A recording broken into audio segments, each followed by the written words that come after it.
Hey guys, and happy Friday. Welcome to Facebook Friday. My name is Erik Hammond of the Orange Stack, and this is episode number 101. Thanks for being here, guys. Today, we are talking about attention and keeping people's attention and the amazing opportunities that people have nowadays to lose your attention. Guys, I have mailed thousands and thousands, hundreds of thousands of postcards, letters, mailers. I've picked up the phone and called thousands of people. We've ran tons of Facebook ads. Guys, it has never been a more challenging time than to capture someone's attention and try to convert them on the thing that you're trying to sell or give away or teach or whatever it is that you're trying to do to capture someone's attention. Guys, today on the show, we're going to be talking about a few ideas on how to gain people's attention, how to keep it, how to do it with a mobile device, and how to bring more value to your clients. So, running this show by myself, but let's go get into it.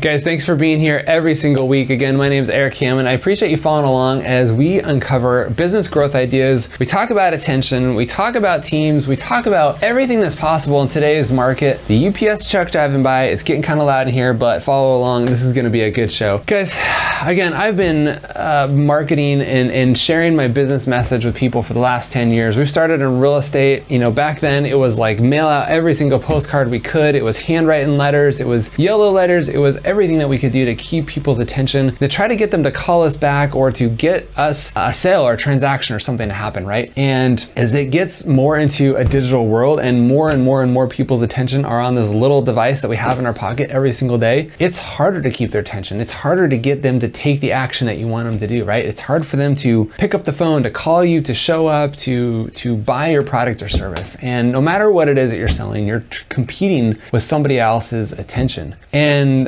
there's a couple of different ways to think about this. And I've been trying to, I had this idea of talking about this subject today. I've been trying to figure out how to broach the subject of talking about it so that it makes sense with you guys. So I got a few notes here, obviously. One of the things I want to talk about. So when we were in real estate, we had an event we called the HSS, but it was basically called the Home Seller Success Workshop. And what we found was that people get tons of mail, right? Like when you mail out a postcard, people are, as they say, opening it over the trash or just going through all their junk mail, throwing things away. It's amazing the amount of mail that I still get. And I think I check my mail like once a week or once every other week, if that. So mail's coming all the time. People are mailing you all sorts of crap. You're getting credit card offers and invitations and free tickets to things and just tons of stuff. Like the mail is overwhelmed. So back then I remember trying to stand out with bright pink envelopes or yellow envelopes or green envelopes or trying to make it look like, something that was officially from the government. There's all sorts of tricks that you can do to make your mail get open. The problem is you'd never know if people read it and just weren't interested, or if people read it and threw it away, or people didn't even open it at all, right? The only way that you knew if it worked was the amount of people that would show up. Our typical conversion rate for a letter was, it depends, but most of the time it was less than 1%. About 0.035% of the time people would actually respond to a mailer. And that was narrowing down the demographic of who we're looking for. This was after years and years of whittling down exactly who we were trying to get in front of. So that's mailers. We spent hours and hours and hours and hours and hours of picking the phone, calling people, cold calling people, calling expireds, calling property managers. If you haven't noticed, I call a lot of people in real estate. Our goal was to buy or sell or help people buy or sell their own real estate. And just, again, you got to know your numbers, but getting somebody on the phone and having a conversation for more than about 20 seconds is such a challenge, and keeping them there, because since this morning, it is literally 10:08 a.m. today, I've had the phone ring 4 times, and every time the caller ID, I have this app on my phone, the caller ID comes up as scam likely. Number one, who's picking up scam likely calls? I'm not, but 4 telemarketers, solicitors, whatever, have already called me and it's only 10 o'clock in the morning. That's a low day for most days, and I'll probably get another 10 or 15 throughout the day, right? So the phone is a busy place. The mail is a busy place. We talk about competing on TV. You can't even narrow down the niche that you're trying to get in front of. It's just who's in front of this big box that's displaying commercials right now. And hopefully your message is going to resonate with them. There's a lot going on. Commercials are really expensive. We tried the radio for a while. We knew that our audience was on the AM radio, which is crazy. I don't think I've listened to the AM radio ever, maybe for 10 minutes because we're in the middle of nowhere and nothing was working, or we were trying to listen to a college football game and we knew that it was only on AM radio while we're driving in the car. But our audience that we were trying to work with, which is typically 60, 70-year-olds, they were on the radio and they would listen to AM radio. So we ran a couple radio spots. I think it played 8 times a day. We tried it for 6, maybe 9 months. It was expensive, I'll tell tell you, I went over to the radio station, we recorded a spot. It was like 35 seconds, I think. It ran in the morning, in the afternoon, at night, different times of the day. After 6 months, I think it was 6 months, maybe it was 8. After 6 months of running this radio ad, we had one phone call from all those radio ads. Crazy. So radio can work, and I know it does work, and I know that the consistency counts. I don't think you're gonna build your brand off radio, but I think people can maintain a brand, like a car dealership or a drink or a food product or things like that. But the attention is crazy. Like while I'm driving down the freeway at 60 miles per hour and somebody's giving me their phone number to call, am I literally like, oh, where's a pen? Let me write this down. No, like you already get tickets for texting. Why would I pick up a pen and try to write a number down? So it's just kind of that brand awareness. Like you may not get people to actually take action from the radio. I know it still works in certain industries, but for the most part, radio is hugely overpriced and does not convert nearly as well as so many other places. And I'm not trying to lead up to, hey, it's time to buy social media ads. No, that's not what this is about. This is about attention and where the attention is and how to market like it's 2019. And if you're watching this in 2020, how to market like it's 2020. Basically how to market like the day that we are in and what to do in today's real estate marketing, or not real estate, in today's crazy marketing world. Keep bringing up real estate. Anyway, so we sent mailers, we did radio ads. What we found that converted best for our event, again, we were trying to get like 60, 70-year-olds to show up to an event. And we realized that the mail just alone wouldn't work, but if we had the mail combined with a physical come to this location event, that worked way better. So the mail brought them to something else. The mail wasn't gonna close them, wasn't gonna convert them, it was just gonna invite them to something else. And our mail conversion, just to invite them to something where we fed them and we wined and dined them and we took care of them, was 0.035%. You gotta know your numbers. But anyway, we would bring them to this event, we would have them at this event. It was in a room, it was set up like a classroom, kind of long and skinny with a presenter at the front. Usually about 75 to 100 people were in this room, and we would present material in front of them about real estate, about how to sell their house, about how we worked as a real estate team for over an hour. And the attention rate was great. Nobody left. They were there, they were being fed, they were being entertained, the value was brought. They were delivered what they were looking for. Again, we would send out 30, 40,000 mailers to have a few hundred people show up to a room. And then from there, the conversion rate was unbelievable because we had their attention, we were giving them what they were looking for. And so sometimes you have to combine different marketing efforts. You have to know where their attention's gonna be, right? If I just said, hey, call us and we'll come list your house with this mailer, nobody's gonna call because there's no value there. There's no understanding of what we bring. But by bringing them to something where we can tell them and show them and educate them on how we sell houses, they're gonna have a much better conversion factor. So in your business, think about, what do your clients want? Are they wanting a free consultation on something? Are they wanting to just learn a little bit more about your product? We had a guy the other day, so I work from home, so it's kind of funny to see all the people that come during the day, but we had a guy knock on our door and he was there to sell pest control. And I was like, oh, I love hearing sales pitches. Let me just let him go for a little while. Let me hear what he has to say, right? So he's like, hey, I don't know if you know your neighbors, but we did some bug spray and we did this and this and this. And he's trying to show us like how other people in the area have converted and bought his product. And we're like, no, we're good. We don't really have any bugs here. Like we don't. Like maybe we have a spider once in a while, but we don't. And he's like, oh yeah, the spiders are terrible and the ants are terrible and all this kind of stuff. And he's telling me why I need the product, but there's no value. Like he could have asked, do you guys have any rodent problems or do you have any insect problems or do you have this or this or this? Like just the approach of the sale was so interesting. So the next time you get an opportunity to hear somebody sell something, just take a moment to hear how they pitch it and think about what your strategy would be in if you put yourself in their shoes. So interesting to do that. You can kind of see how other people present their product and how you're selling something.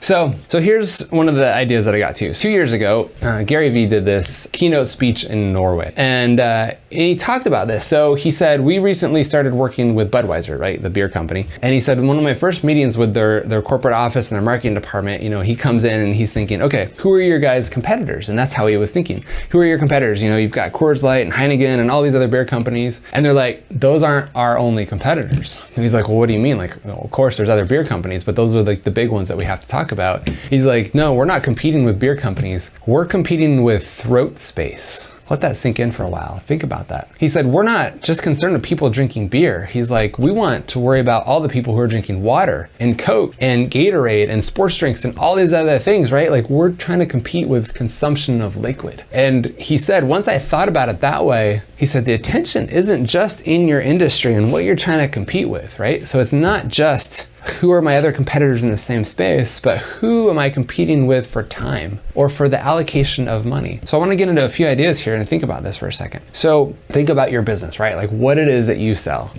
Okay, so I'm going to talk about a couple here to kind of narrow this down so you guys can understand what I'm talking about. So let's say you have a home service. Let's take the bug guy who came by here for a second, right? And he's saying, hey, you know, for just whatever it was, like $200 a quarter, I'm going to come, we're going to spray your house and get rid of all the ants. And it's June, you know, and in January we budget out our whole year of where our expenses are going to go. And I know how much money that we're going to spend on each item in our house and where that money's going. I don't have an extra $200 just floating around saying, hey, the next guy who shows up, we're going to give it to you. No, it's like, it's been allocated. And the money that we don't spend goes into savings, and that's our plan, right? So for me to invest $200 with him, he's either got to bring a ton of value or I've got to not spend $200 somewhere else. So I don't have a, you know, like a Terminex or another bug company that I'm using. He's not trying to take my $200 from that guy and give it to him. He's trying to take my $200 from something else that I would spend on my house, right? Maybe it's a landscape company and saying, okay, well, this $200 could come out of my landscaper and now I have to mow my lawn, but I can give my $200 to the bug guy, right? Like does that make sense? Like it's trading space in the same area. So maybe instead of that, like I don't have a pool, but if I had a pool and I was taking care of the pool, maybe there's $200 going towards that. Like where would else my $200 come from?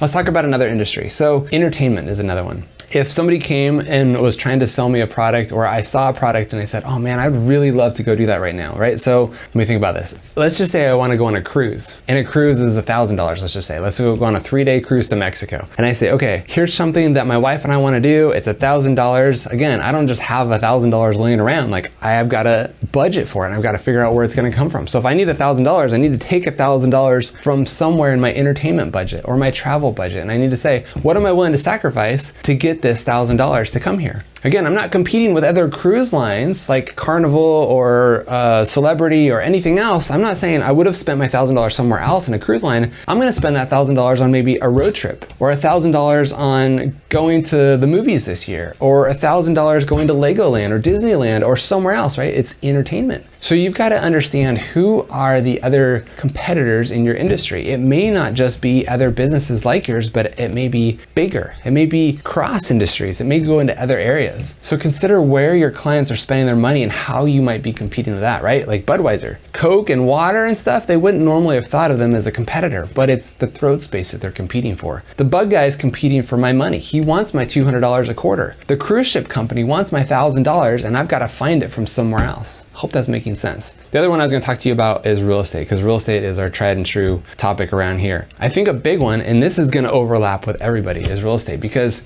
if I'm a new buyer, I have and if she's watching this, it's going to be funny, but I have a sister-in-law who's about ready to buy their first house, right? And a few months ago, they approached me. They're like, we've been thinking about buying a house. We're probably going to rent, but we just want to see some of the pros and cons of owning a house. And we talked about it, and they're like, we want to rent. We're not ready to buy right now because they're thinking about moving and some other things out of the state. So they decided to rent. I'm like, you guys are paying the same amount in rent as you are if you would have bought a house, like same monthly payment, but there's a lot more pros to owning a house. We went through all that conversation. Now the realtors are like, wait, it's better to buy. It is. Side note, if you're thinking about buying a house versus renting, it's most of the time better to buy a house. Big asterisk there, because there's a lot of things to think about with that. So anyway, so they decided to rent. And then they called me last week. They're like, okay, we're ready to buy. And I was like, of course you are. We talked about buying a house. And if you're dealing with first-time home buyers, and let's just throw out a number. Let's just say the payment's going to be $2,000 a month for that they need to be able to qualify for the home that they want to move into, right? And $2,000 is a lot of money to some people, and it's not much money to other people. Let's just say they could only afford $1,500 a month, and that's all that they could afford. And you know, they have a lot of other expenses in life, and $1,500 didn't get them where they wanted to be or the house that they wanted to be. So they're like, well, we'd rather rent. So that's the predicament that a lot of real estate agents struggle with, is how do I get somebody past renting and say, look, for just a couple dollars more a month, you can own. Where's that money coming from? Somewhere else, right? Maybe they have a car payment of $500. Maybe they like to go on cruises and spend $500 a month. I'm just throwing out ideas here. Maybe that money is going to something else. Debt, college loans, habits, right? Starbucks, other things. So the real estate agent's goal is to say, look, what are some things in this life that you have that you're spending money on? Maybe you have a super awesome car that you could downsize on and spend a little bit less money. Maybe you could kick that Starbucks habit and save a couple bucks a month. Maybe you could not go to Disneyland every week. I don't know, whatever it is, right? Like maybe you could cut out these things and save that extra $500, which will allow you to qualify for this house that you want to buy. And now you can become a client of mine. So the real estate agent isn't just competing with other real estate agents and Zillow and Trulia Zillow and all these crazy real estate brokerages now that are popping up and taking over your space, they're literally competing with all the money that somebody else could be spending. Where else could it go, right? The last thing that most people who are first-time home buyers think is, how much money do I need to save for this house? And what are the payments gonna be like? And what are the maintenance and the taxes and the insurance and all the other things that are gonna be involved with me buying a house? It's not just pay the rent every month anymore, no. There's roofs, there's furnaces, there's water heaters, there's a lot of other expenses. So once you start going through these things, you realize that you're competing with the money that they're spending on other products. Now you're thinking, Eric, what does all this have to do with marketing? And what does this have to do with the attention that I'm giving? I'm just trying to say that there is a lot of attention for your clients to go somewhere else, to spend their money somewhere else, to do something somewhere else, just to physically spend their money, yet alone be interested in the product or service that you have to sell. That you may be under the radar and not even be a product that people are interested in, right? You may not be a need for somebody, you may be a want that's further down the list that they're not even aware of, right? Like if you're Apple and you're coming out with Apple or iPhone number 20, like it's on the radar. People are already planning to spend that $1,000 or $2,000 or whatever it's gonna be when Apple iPhone 20 comes out. They're already gonna spend that money. But if you're a new company and you have something that's not even on the radar of people's budgets yet, you've got to convert them to that sell and get that attention, right? Like you're gonna spend money on water and milk and cereal and food and everything else you're gonna do this week. You don't have to convert those people if you're selling one of those products. But if you're a new product that's in an area that people aren't normally spending money, you've got to figure out how to convert them. So let's get into the attention that people have, right? So here's an interesting stat too that I was reading about. From 1950 to 1970, 2 decades, 20 years. I wish I had 20 fingers to hold up. 20 years. More content was created in the last 24 hours, okay? Yesterday till today, the last 24 hours, more content was created than the whole 20 years of 1950 to 1970. Let that sink in for a little bit, okay? Did you? Like 20 years versus 24 hours. Content from this little camera here, content from laptops, content from cameras, content that we share on Instagram and Facebook and YouTube. I would almost venture to guess that more content was created on YouTube in the last 24 hours than was created in the 2 decades of 1950 and 60s. So what you've got to consider is the attention back then was super easy to get, right? Like you created a radio commercial, sold. You created some commercial on TV, sold. Now when you take a step back and you think about, okay, if I'm going to create an ad and I'm going to run an ad on TV or radio, right? Like I spent a little bit of time creating that radio ad. It was out there for a lot of people to hear. I think they said something like 280,000 people had the opportunity to hear my radio ad. One phone call, right? A little discouraging. When you run a Facebook ad and you put it out there and thousands of people see the video. Yesterday we taught a Facebook ad class about how to capture leads, and some of the agents in there were complaining about the conversion rate that they're seeing on Facebook. Guys, it is so much more affordable on there than you realize. But anyway, the attention is insane, right? Like people are creating so much stuff nowadays. Like you're competing with everybody who has a phone, everybody who knows how to run a Facebook ad. There's 2 billion people on Facebook right now. I think it's like 2.3 billion people. I don't know the numbers for everywhere else. I haven't tracked it recently. I know that most of them are just skyrocketing in numbers, but the amount of people that are putting content on these platforms is insane. And so you're competing with so many people. You're not competing with a few radio ads. You're not competing with a few commercials during the Super Bowl, which is a lot of money. You're competing with tons of people who can make an ad in literally like 5 minutes or less. So that may be a little heavy for you to consider right now. And you're thinking, okay, we just did a promo for this video, or we just did a commercial spot, or we just did a radio ad. And now you're maybe thinking, well, is it good enough, right? Like there's a lot of really talented video guys out there. There's a lot of talented writers out there and creative marketers.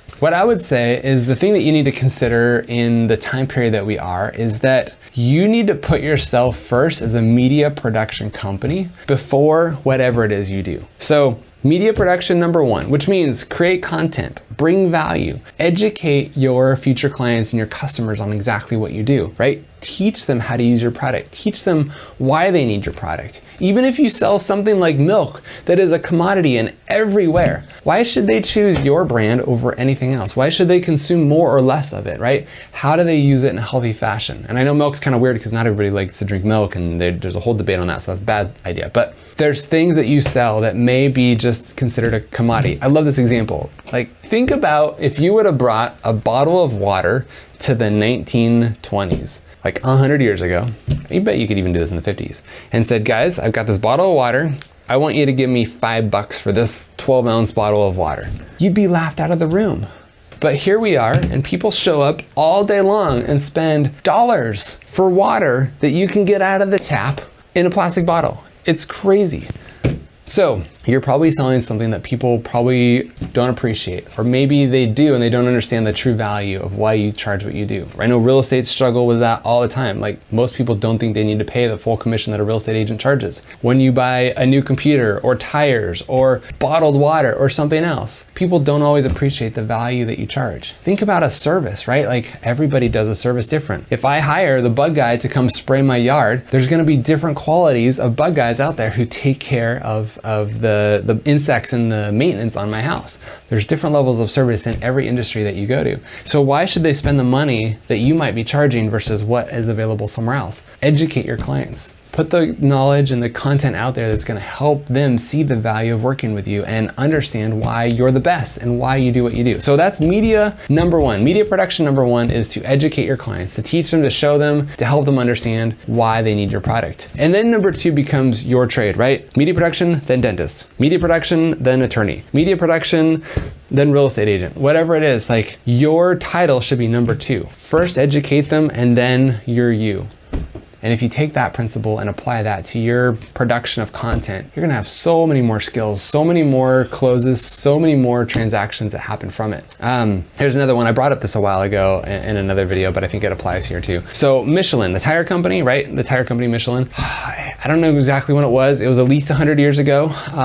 They basically were selling tires and people weren't driving enough. And so what they did is they went to Paris and they went to London and they approached all the rich people in these areas, and they basically created a guide called I think it was the Michelin Review or the Michelin Guide. I can't remember what it was called right now. And they basically went to restaurants and hotels and inns and places that were further away from where they live, right? So they went to London and they said, okay, what's 2, 3, 4 hours away from here by car that we can go review? So they'd go to these hotels and these restaurants and say, hey, this is the 5-star review. You should go check this out. And then they would give this book or this product to the people who lived in London, the rich people. And what it would cause them to do is it would cause them to drive to this new destination, because they were just keeping their cars locally, only putting a couple 100 miles per year on their car. But now it caused them to drive, 200 miles in a week and go out to this new destination and go out to dinner or go spend a week at a hotel. And on the way, they would wear out their tires and they would need to buy more tires. So Michelin thought about it 100 years ago and said, let's teach our clients how to wear out their tires more. Let's get them to drive more. Let's get them to go on road trips. Let's get them to use our product so that they wear out and need more. Think about a way how you can get your clients to need your product more often, right? How are they going to need your product more often? What are some of the things that they can do? Maybe they buy a house more often. Maybe they invest in real estate. Maybe they, drink more milk or consume more water or eat more of whatever it is you're doing. Work out more, right? Like, go to the dentist more regularly. What are some ways that you can get your clients to come in and see you more often and to spend more money? We typically call this a pyramid, right? A pyramid of value, not a pyramid scheme. A pyramid of value where you can start low and say, this is the base product that you need from us. What are some other things that we can sell you and get you to use more often so that you keep coming back and seeing us more often? That way you have their attention all the time. You keep them coming back. They get more value because they're getting more from you, and you get more value because they're paying you more often. So that's basically my message today, guys, is you've got to understand the attention that this thing is taking from people, the amount of people that are looking at their phone every single day, where their attention is. Again, don't market like it's 1999 or 1950 or even 2010. Guys, it is almost 2020. Market like it is 2020. Create content in the space that people consume it. YouTube, social media platforms, podcasts, audio, right? Video, huge places. If you're not in these spaces yet, you're losing out. If you're just still trying to mail mailers to the 20 to 50 crowd, you are missing out. If you're advertising on the AM radio to those groups, you're missing out, okay? So figure out how to market in today's world where people are consuming content. Understand that, and you guys will win. Okay, so attention, you're probably taking it for granted. Go figure out how to get it. Go back and watch the show, get a couple more ideas. Share this with somebody who you think is still struggling with trying to get their business off the ground and into new worlds, and this is gonna help them hopefully. So guys, this is episode 101. Thanks for being here. Thanks for tuning in every single Friday morning, 10 a.m. Pacific live. I appreciate you guys being here. Thanks for following along. Thanks for the journey. Give us a comment below. If you haven't already, hit subscribe. Let us know how much you appreciate this show, and we will see you next week on Facebook. Facebook Friday. Thanks for being here. Till then, make it a great week. Bye, guys.